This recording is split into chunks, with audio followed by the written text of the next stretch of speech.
श्री गंगा जी का तट हो, यमुना का वंशीवट हो, मेरा सांवरा निकट हो, जब प्राण तन से निकले, पीतांबरी कसी हो, मुखड़े पे एक हंसी हो, छवि मन में ये बसी हो, जब प्राण तन से निकले।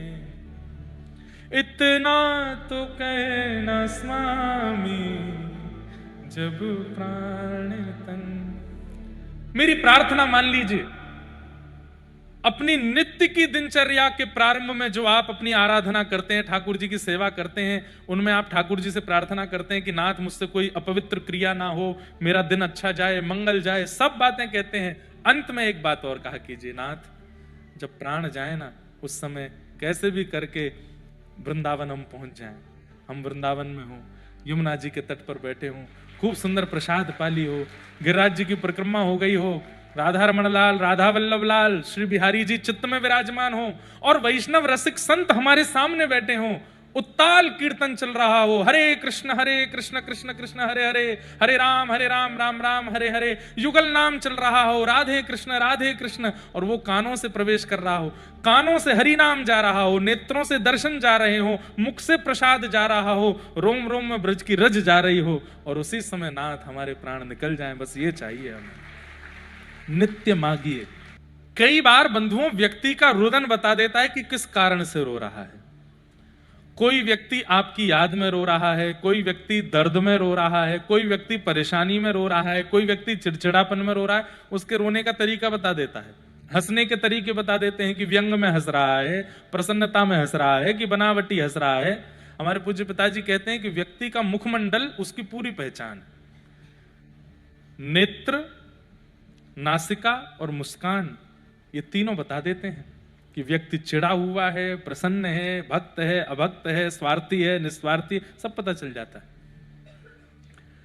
तो भगवान रुदन से पहचान गए, ये सब तो मेरी याद में रो रहे हैं कि मैं जा रहा हूं, पर ये युधिष्ठिर के रुदन से पता चल रहा है कि ये किसी और कारण से रो रहा है। इसलिए इतने भावुक लोगों में ठाकुर जी ने युधिष्ठिर को बुलाया। क्या बात है, क्यों रो रहे हैं आप? युधिष्ठिर जी ने तुरंत कारण बताया। बोले, मैंने कितनी माताओं को विधवा कर दिया, मैंने कितने बालकों को अनाथ कर दिया। अगर मैंने महाभारत युद्ध ना किया होता तो इतनी माताएं प्रसन्न होती, इतने बालक अपने पिता की गोद में बैठे होते। मैंने अपनों को मार दिया। अरे कौरव कौन है? मेरे अपने ही तो थे, मेरे गुरु ही तो थे, मेरे बड़े ही तो थे, सबको मार दिया मैंने। अब मुझे नरक जाने से कोई नहीं रोकेगा। ठाकुर जी बोले, अविश्वास। छाया बनकर के मैं खड़ा हूं साथ में, फिर भी रो रहा है। छाया बनकर के पग पग पर, अरे मैं सुदर्शन चक्रधारी अपना सुदर्शन रख करके रथ हाँक रहा हूं अर्जुन का, तब भी इसको मुझ पे भरोसा नहीं है। अब भी इसको यह भय लग रहा है कि ये बंधुओं, उन सबको बोली जा रही है बात जो ठाकुर जी की सेवा करते हुए भी अपने जीवन में आने वाली परिस्थितियों से रोने लगते हैं।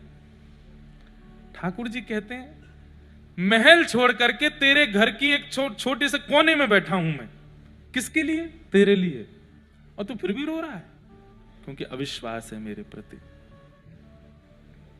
इसलिए बंधुओं, ठाकुर जी पर मैंने पहले दिन ही कथा में कहा, ठाकुर जी से बलवान दुनिया में कोई नहीं है सिवाय अविश्वास के। अविश्वास आते ही ठाकुर जी भी बैक स्टेप ले लेते हैं, पीछे हो जाते हैं। अब तू संभाल ले अपने आप को।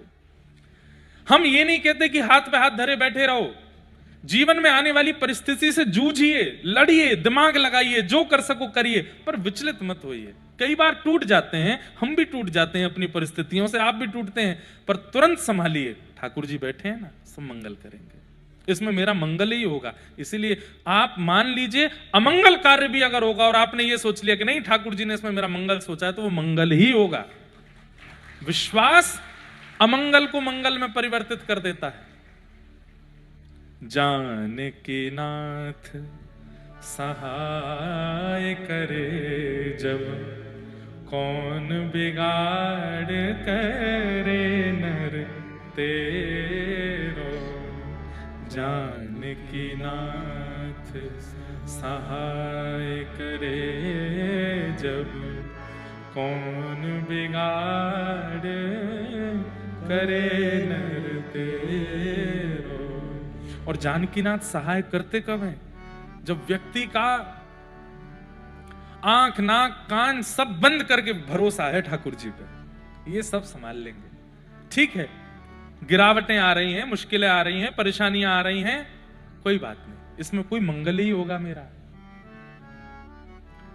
बंधुओं, अति पीड़ा ही अंत में सुख देके जाती है। ऐसे ही जीवन में आने वाली अति विपत्ति ही जाते जाते बहुत सुख देके जाती है। बस प्रतीक्षा करे और विश्वास रखे, भरोसा ना टूटने दे। ठाकुर जी ने देखा, युधिष्ठिर तूने एक बार भी यह विचार नहीं किया कि मेरे साथ खड़ा कौन है। द्वारिकाधीश तेरे बगल में खड़े हैं, तुम्हारी भोजन थाली में अपनी थाली ठाकुर जी अलग से नहीं लगाते हैं, युधिष्ठिर आदि की थाली में से बैठ के पाने लगते हैं। तब भी तुझे रोना आ रहा है, तब भी तुझे अविश्वास हो रहा है, तभी तुझे चिंता हो रही है, क्योंकि मेरे प्रति अविश्वास है। आप इस अविश्वास को दूर कीजिए ना, जैसे अर्जुन का दूर किया था वैसे मेरा भगवान बोले यही काम है मुझ पर। उसको ज्ञान दिया, अब तुझे दूं, तो फिर तेरे बाद नकुल सहदेव रोएंगे, फिर उनको सुनाऊं, फिर कुंती रोएगी, फिर उसको बताऊं। हम एक ही बार बोलते हैं और संकेत में बोलते हैं, जिसको समझना है एक बार में समझ ले, दोबारा दोहराता नहीं मैं। तो बोले फिर मेरा अविश्वास कैसे जाए? बोले कि मैं एक बार बोलता हूं, फिर मेरे भक्त बार बार बोलते हैं। एक मेरा भक्त है, वो तेरे अविश्वास को दूर करेगा। कौन? बाणों की सैया पर लेटे हैं भीष्म पितामह। चलो, और एक बात और, भीष्म पितामह को इच्छा मृत्यु का वरदान है।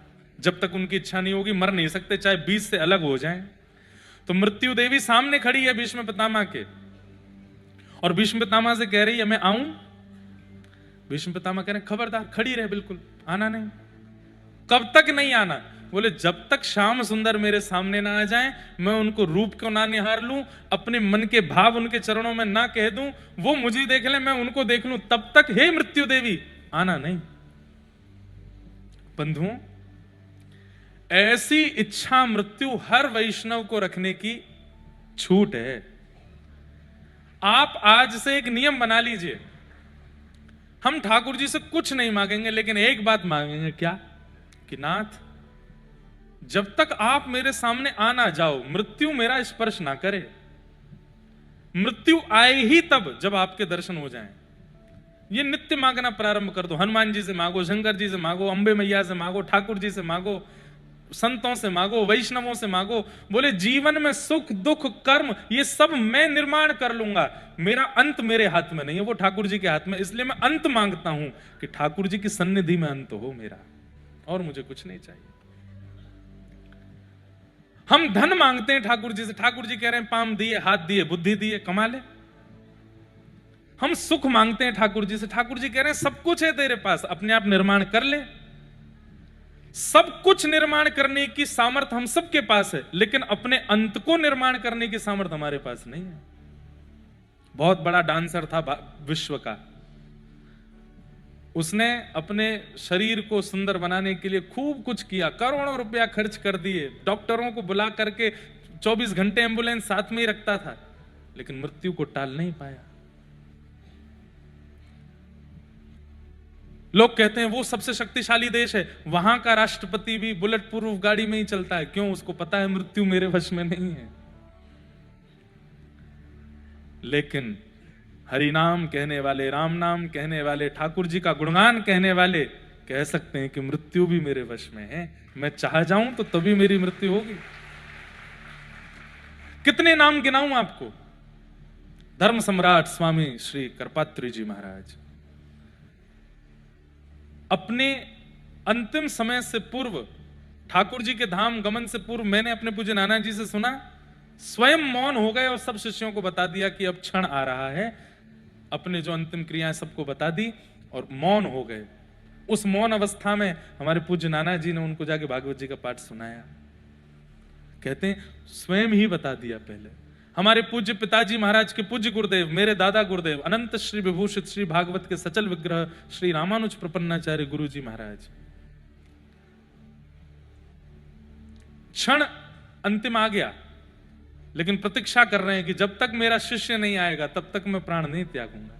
हमारे पूज्य पिताजी कोटा में कथा कर रहे थे, संदेश भिजवाया 96 की बात, 96, हम 6 महीने के थे तब। पूज्य पिताजी महाराज आए, जब कक्ष में आ गए, बिल्कुल अवस्था जाने की थी, पिताजी जैसे ही आए बोले गुरुदेव भगवान, तो इशारे में बोले कि जल्दी अपनी गोद में मेरा सर रखो। गोद में सर रखे, बोले भागवत जी के श्लोकों का गान करो। पिताजी जिनको पढ़ाया गुरुजी ने, उनसे जब भागवत जी के श्लोक सुने, तब श्री कृष्ण गोविंद हरे मुरारे, हे नाथ नारायण वासुदेव कह करके भगवत धाम को प्रस्थान किया। हमारे पूज्य नाना जी एक दिन पहले ही पूरी योजना बता दी कि जब मेरे प्राण जाएं तो ऐसा ऐसा करना, सारी व्यवस्थाएं करवा करके अगले दिन ही चले गए। मैं तो इस बात को प्रमाणित मान चुका हूं कि अगर भक्त चाह ले, अपनी भक्ति के प्रभाव से इच्छा मृत्यु प्राप्त कर सकता है। पर इच्छा मृत्यु यह नहीं होनी चाहिए कि मेरे प्राण दुबई में निकले जूस पीते हुए, मेरे प्राण बंबई में साइड सीन देखते हुए, अपने प्रिय क्या बोलते हैं उसको, अभिनेता को देखते हुए प्राण जाएं, वो वाली पिक्चर देखते हुए, ये खाते हुए, आहा महाराज श्रीखंड की चम्मच अंतिम मुख में जावे और मुंह में घुल रहे हो तभी प्राण निकल, ये सारे अंतिम, ये भोग वस्तुओं के साथ में अंतिम इच्छा मत रखिएगा।